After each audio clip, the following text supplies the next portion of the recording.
The emergency alert that went out in that case was intended for a much smaller area, but emergency managers are still touting its use and effectiveness. Jonah Kaplan gives us a behind-the-scenes look at the technology and the rules behind the emergency message system. The Wireless Emergency Alert System, or WEA, it's a very powerful tool, and the rules, they come all the way down from the federal government. There is, though, room for interpretation, and maybe that's okay, because a lot of this is a balancing act. You want to make sure there are checks and balances, but you don't want to have delays in getting that important critical message out. You want to make sure you use the tool, but you also don't want to use it too often and tune people out. The process starts like most other emergencies. Someone dials 911. Once dispatchers send police or fire EMS, the incident commander then assesses the situation. On Tuesday morning, that incident commander in Roseville calling back to 911 in St. Paul and asked emergency managers to send out an urgent shelter-in-place message to the surrounding area.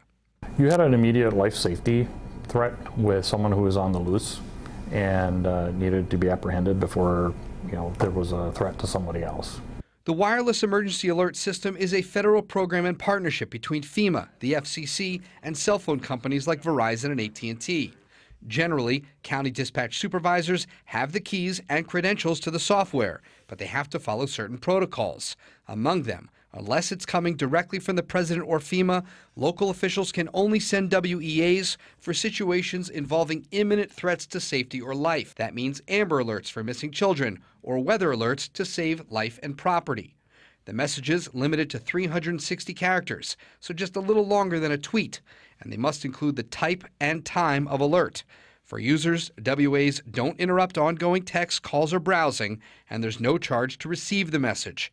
The technology, it continues to improve, but it still has limits, including pinpointing exact geographic locations. With these things, there's always going to be a little bit of overshoot because you're going to hit cell towers that are outside of that zone but provide coverage into the zone.